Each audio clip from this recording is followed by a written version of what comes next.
ওরে গুরু সূক্ষ্ম শান্ত নিত্য মুক্ত অন্তিম কালের সম্বল যার যার গুরুর নামে বিশ্বাস রেখেছ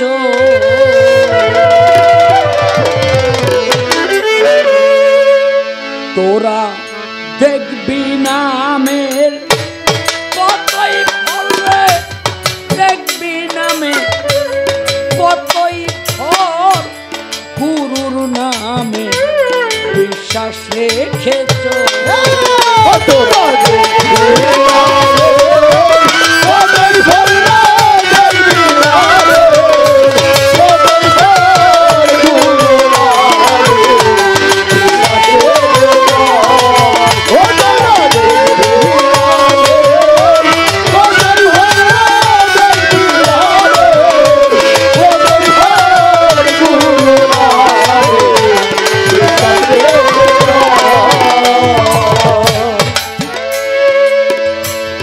গুরু কভু দেহধারী নয়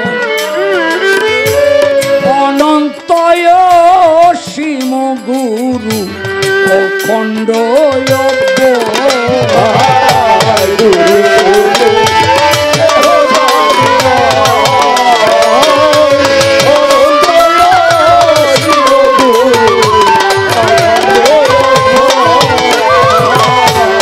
গুরু কভু দেহধারী অনন্তয় সীম গুরু অখণ্ড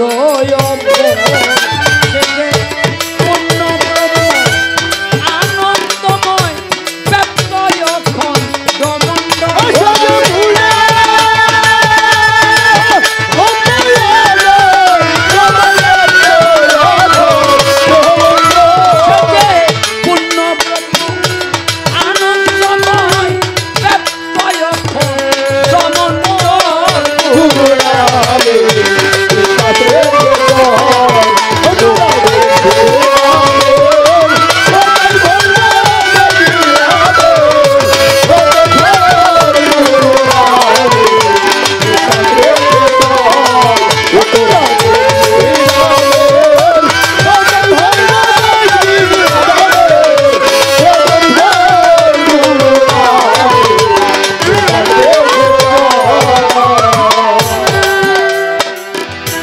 মন তুমি ফিরে চাও যদি সবই তোমার গুরুমতি বিশ্বাস রেখো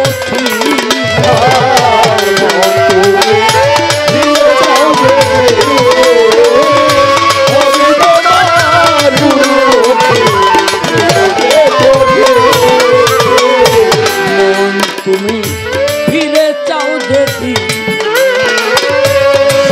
তোমার গুরুমতি বিশ্বাস রেখো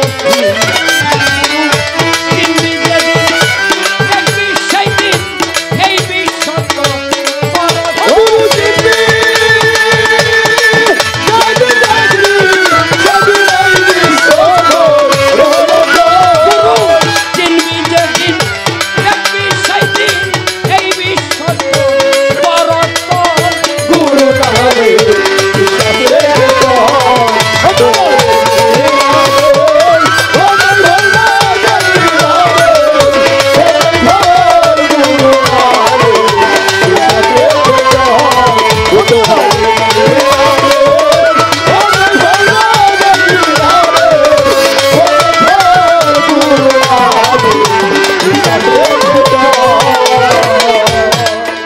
হুজুরান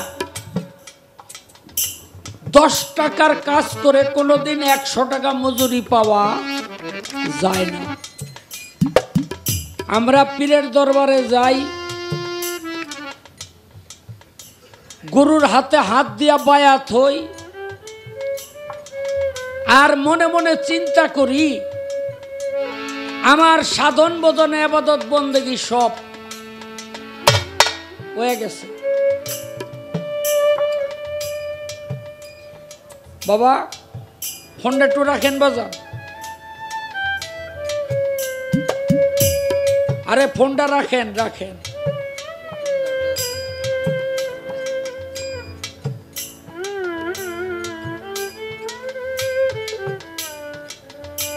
ইব্রাহিম আহতাব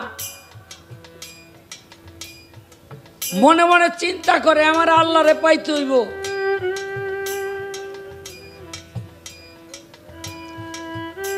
সকালবেলা রাজদরবারে গিয়া বসছে, আর এক মুসাফির ঠেইলা ঢুকতে চায়। ইব্রাহিম আহতাম কয়, এ মুসাফির, এটা মুসাফির খানা না, এটা রাজদরবার। মুসাফির কয়, এই বাদশা, এই কুরসিতে আপনার আগে কে বসা ছিল? কয় আমার নানায়। কয় তার আগে? কয় তার বাবায়।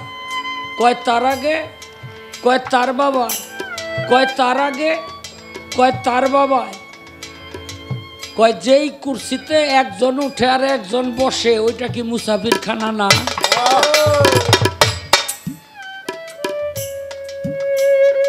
এই কথা কইয়াই দিছে দৌড়। ইব্রাহিম আদম পিছে পিছে দৌড়। জঙ্গলে গিয়া ধরছে, এই পাগল, কে তুমি? আমি আল্লাহরে কেমনে পামু, তুমি কয়ে দাও। কই জঙ্গলের মধ্যে একজন আছে, হের হাত পা ধরে যদি রাজি করতে পারো তাইলে তুমি আল্লাহরে পাইবা। গিয়া দেয় ঠিকই একজন পিসাব বয়ে রয়েছে, 250-300 মুরিদ, এর বেশি না। গিয়া কয় আমারে মুরিদ করেন। কয় তুই কে? কয় আমি বলকের বাদশাহ ইব্রাহিম আহতাম। কয় তোরে মুরিদ করতে পারি। 12 বছর পর্যন্ত বনের থেকে কাঠ কাইটা নিয়া বাজারে বিক্রি করে রুটি আনবি, আরে আটা আনবি, আটাই না রুটি বানাই আমগো সবারে খাওয়াবি। এমনি করে 12 বছর পর্যন্ত খাওয়াইলে তারপরে তোরে মুরিদ করুম।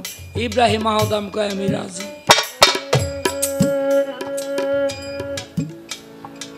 12 বছর পর্যন্ত এই কাজ করে। আজকে একদিন বাকি, বোঝা মাথায় লইয়া যায়। এক ব্যক্তি বোঝাকে ধাক্কা দিয়া ফালাই দিছে। ইব্রাহিম আহতাম ঘুরে বলে, ভাই তুমি যদি জানতা আমি বলকের বাদশাহ, আমার বোঝাটা ফালাইতে না, উঠাই দাও। দিছে।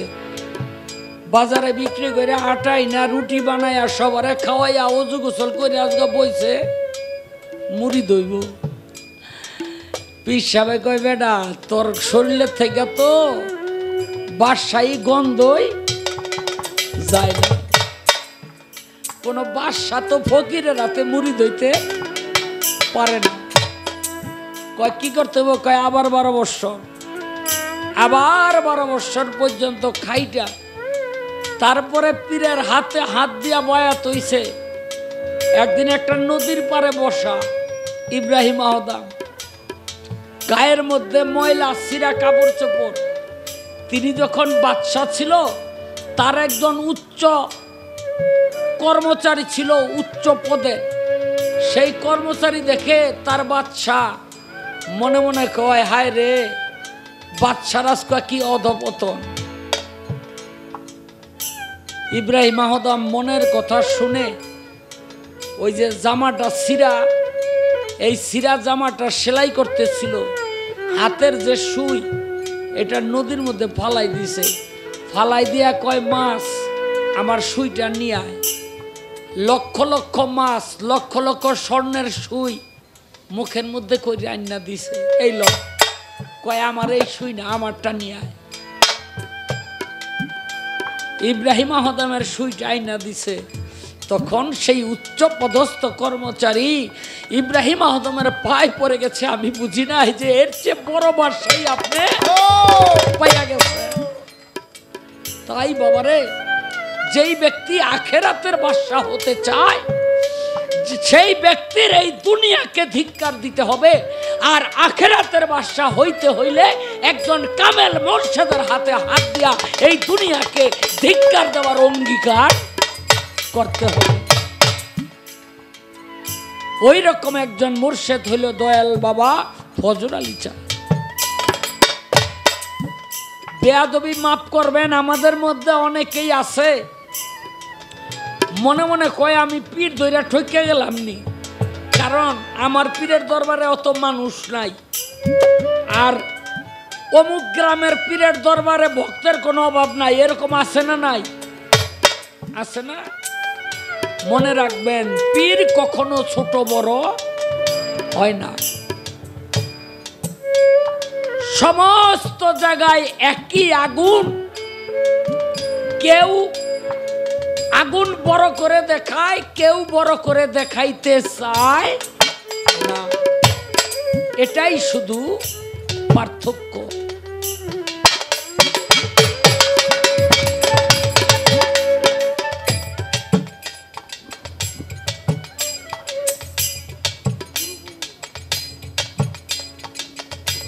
মন তুমি ফিরে চাও যেদিন, সবই তোমার গুরুমতি, বিশ্বাস রেখো।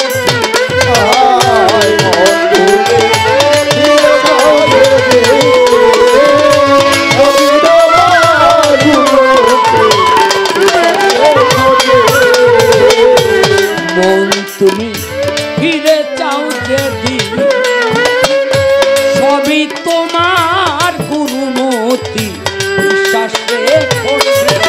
গুরু চিনবি যেদিন, দেখবি সেদিন এই বিশ্ব তো করো।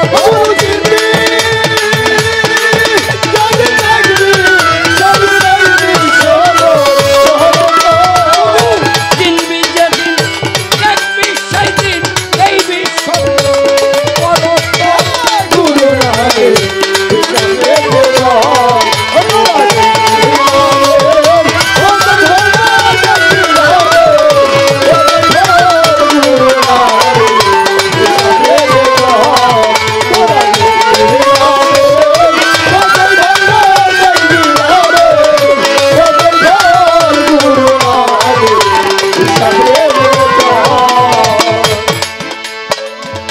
গুরু মন্ত্র সর্বমন্ত্র সার, এই পশুরাত্মা উদ্ধারিতে বন্ধু নাই।